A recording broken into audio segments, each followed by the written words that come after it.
Hi everyone, thank you for switching to my channel. My name is Rodrani. I'm a writer and I belong to Tilsley Creative Writers, and our motto is to write from the heart. And today I'd like to share some of my work with all of you, and I'll be reading a memoir titled Times Remembered. Times Remembered.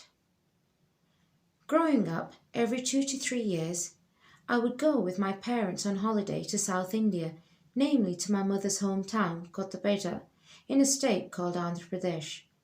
We would visit various relatives, my favourite being my maternal grandfather. My grandfather, whom I used to call Dada, was a truly wonderful person. He was a kind, well-mannered, pious, philosophical and intellectual man, loved and respected by all who knew him. He stood at 6 feet tall, majestic, with a creamy complexion, medium brown eyes, and thick silky hair that had prematurely greyed.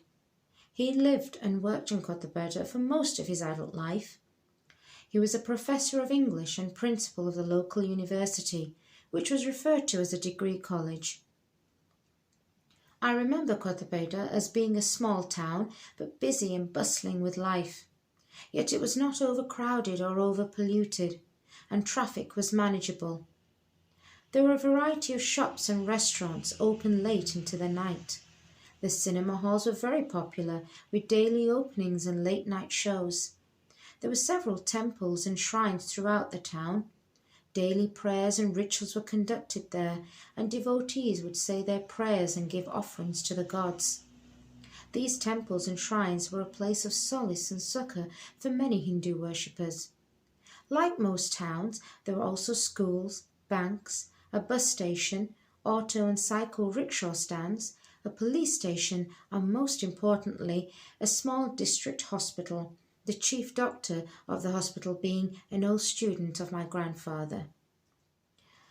My grandparents' home was in an estate which was known as the State Bank Colony.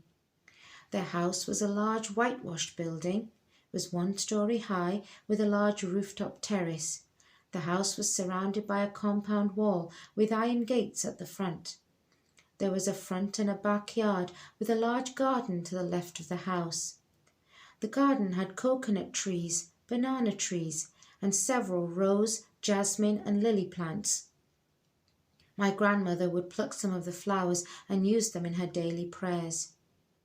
Also in the front of the garden stood an iron water pump with a scroll-shaped handle. This pump gave access to fresh, clear, ice-cold water from deep underground.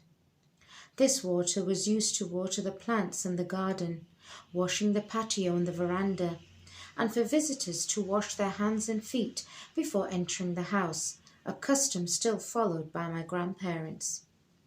We, as children, were fascinated with the water pump and used the water for water fights and various mischievous activities.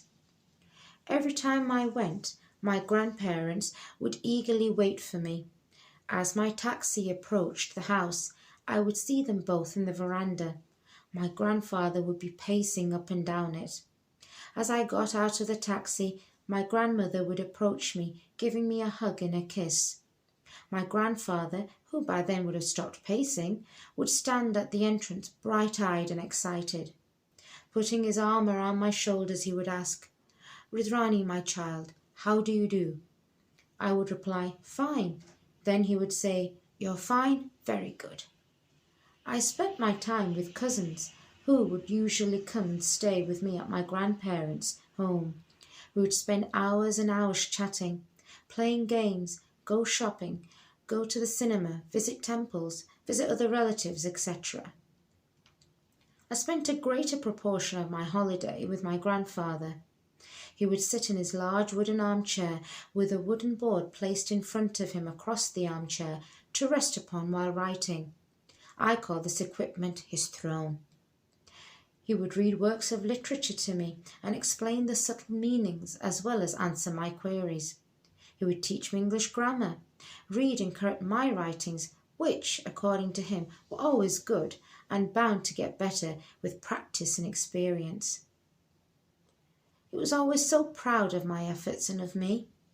I remember on one occasion when I was a child, he took me to his university and I sat and listened curiously to his lecture. He then showed me off to his colleagues and students. After he retired, he used to give small groups of students extra coaching at home. Once again, he would proudly introduce me to the students, and I would even listen in sometimes, keen to learn more. He was especially proud and ecstatic at my wedding. It was, after all, his first grandchild's big day. He would talk to me about so many things, such as his childhood days, how my mother, aunt and uncle were as children, and funny tales and jokes about my grandmother and her ways. His favourite tales were of how he met my father, whom he thought to be very handsome and charming, perfect for his perfect daughter, and how on the day I was born he hosted a grand tea party for all his colleagues to celebrate the joyous occasion. I remember one time, while on a family day out, we were climbing some steep temple steps. Holding on to my arm for support, he said he would never need a walking stick because he had me. I shall never forget those touching words or that scene. I adored every conversation, every moment spent with my grandfather. But like all good things, the holidays soon came to an end. I returned home with my parents, and it was back to school, homework, coursework, and exams, the usual monotonous life. But as time passed by, things began to change. Like myself, my cousins too got married, had families and jobs. Most moved abroad.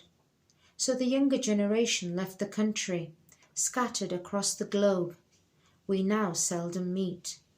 The elderly have left this world. Now sadly, we will never meet. The biggest change, or rather the greatest tragedy, was on the 24th of August 2012, the day my grandfather took his last breath. I could not fathom this. To me he was immortal. I felt a profound sense of loss. The pain was insufferable. But it is said that time is a good healer. I'm almost there. Those holidays were so memorable, his conversations invaluable. Now, whenever I go to Cotabeda, the town is still the same busy, bustling place, unaffected by any loss or tragedy. My grandparents' house still stands in the State Bank colony. My grandmother still comes down the veranda steps to greet me lovingly as I get out of my taxi. But my grandfather's absence is sorely missed. I can still picture him pacing up and down the veranda. I can still feel his arm gently across my shoulders and his words echo in my ears. Inside the house, his books and pens have been removed, yet his throne still remains, but is vacant, leaving an air of emptiness about the house. It is no longer the same house. It is no longer a holiday, but a nostalgic trip down memory lane. I will cherish all those beautiful memories and treasure his words of wisdom until I take my last breath. Thank you. Thank you for watching. I hope you liked it. If you liked this video, please click like, share and subscribe. Thank you.